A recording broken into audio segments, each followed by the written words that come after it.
What's good, YouTube? Please be sure to like, comment, and subscribe to my channel if you haven't already. Also, check out any other videos on my page. So I want to say shout out to all my new subscribers. So if you're here watching this video, please be sure to subscribe to the channel so you'll be notified whenever I drop a video. Hey, bitch, go watch the baby.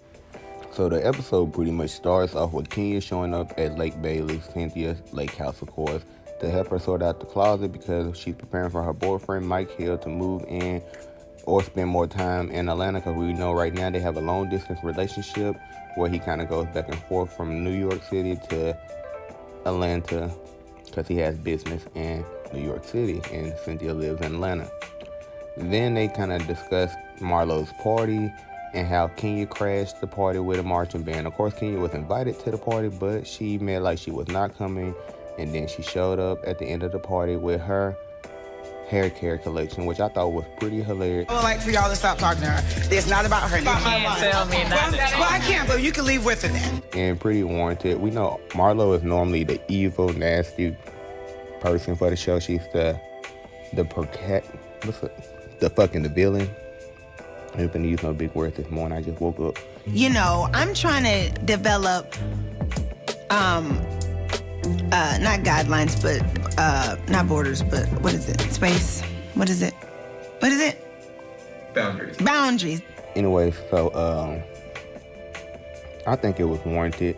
Cynthia says Marlo was really upset to where she was trying to throw like shade toward Kenya, talking about Kenya's paying child support for her relationship and things like that. She was saying something which made absolutely no sense. Mm-hmm. She was like, I got some stuff on Kenya anyway. I know she's over there paying child support.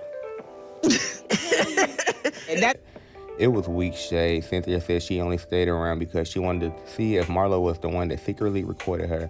They kind of questioned that it's Marlo who recorded Cynthia trashing Nene secretly, because they asked Ivana, and Ivana straight out said it wasn't her. And we know Ivana is the girl from Clark. And it's kind of obvious that it is Ivana, because she kind of admitted like 2 episodes ago that she got receipts of Cynthia trashing Nene and Marlo 2 episodes ago. And she said she had receipts, but she didn't present the receipts. And allegedly, word on the streets is she only made up this whole thing just to stay filming with them on the show, and come to find out there's no receipts, there's no secret recordings, they still have no proof of this. So it's just one of those things where Gal basically did this to stay on the show. But anyways, Kenya and is opening up to Cynthia about her relationship, letting her know that it's still kind of on the struggle bus, and you know they're still going through rough times. And we'll find out more about the relationship at the end of the episode. And then the episode kind of changes gears, and we see Kandi and Carmen meet up. Now, Carmen is fine. We know that's Candy's best friend, the one that Mama Joyce went off on, talking about that she was trying to get with Todd, and what the grandmama said it was the scheme that Todd set up to come to her with the bullshit, all that bullshit back in the day. But anyways, Carmen comes over, and she's telling her how Todd is starting all these new businesses, and he's wanting to open up a new breakfast spot, a Mexican restaurant, and he purchased a tractor trailer recently. So he's got all these things going on, but they also have a baby on the way. So she's trying to understand how he's going to be able to maintain having this baby on the way and also trying to operate all these new businesses.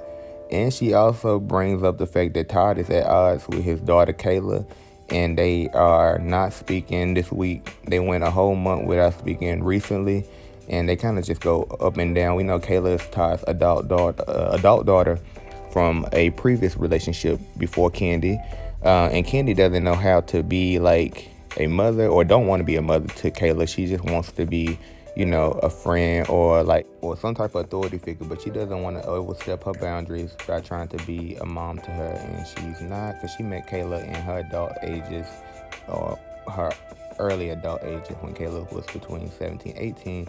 So she's not trying to overstep her boundaries and not trying to have any issues with Todd when it comes to his parenting. Even though she doesn't agree, it's still not her business, because that's his daughter. So the episode kind of switches up, and we see Marlo and Porsha link up, and they go on this paddle boat apparently Marlo rented a paddle boat, and that's pretty much when a lot of bridesmaids do it. I'm from Nashville, Tennessee, and if you go downtown, you'll always just see people on paddle boats. A lot of times it's bridesmaids, um, you know, woo. But they are basically on the paddle boat. They come to realize that they are in charge of driving the boat. Oh, well, it's not a paddle boat. Do they call it paddle boat? I call it paddle boat. Y'all know what I'm talking about, though. But anyway, they're drinking and doing hookah, and they actually are in charge of making the paddle boat move, so they kind of sweating and shit out there. And long story short, Marlo is here for Porsha and Dennis' relationship. She kind of says that Nene is the only one that has an open relationship amongst the girls. Porsha kind of says that's not true. Nene's not open. She can't even be a friend. Marlo mentions that Nene is trying to, get back in better grace with the girls. Porsha doesn't think that she can forgive Nene because Nene called her a fat whale and pretty much body shamed her while she was pregnant with her first child. And as a friend, she just can't forgive her for those comments because it came out of nowhere. So I'm with Porsha when it comes to that. But anyways, they go and they actually end up going to Dennis's restaurant. And Porsha hasn't been there since Dennis cheated. So she's kind of iffy about going inside the restaurant, but she ended up going inside and she orders a lot of food. She ordered wings, hot dogs, fries, and a bunch of other shit. And it sounded good. It looked good too, I ain't gonna lie. And I don't even eat meat. But anyway, so she ordered all that bullshit and she decides she needs to call Dennis because she don't want it to get back that he was at her restaurant without him knowing. Because like I said, she hasn't been to the restaurant since all this cheating allegations been going on. So she calls him. Her and Marlo calls Dennis on FaceTime. They have a little conversation. At the end of the conversation, Marlo tries to get Porsha to tell Dennis, I love you. And, Porsha's not really ready for all of that at this time. She's open to going to that second counseling session, but she's not open to, being all lovey-dovey and letting him know that he's in good graces, which I can totally respect. It's going to take a long time for them to build their trust again. And back to Porsha, I did make a little note of this. Porsha did mention that she was so hurt by Nene because she was really supportive to Nene, which we did see when Nene was going through the situation with Greg. So it kind of is a slap in the face for Nene to be so ugly and mean to Porsha just because of no apparent reason. After that closet situation, she just basically threw her and Porsha's relationship down the drain for whatever reason. I don't know. But anyway,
to come meet you and whatever else food you're actually feet. Okay. Bye, Porsha. Okay.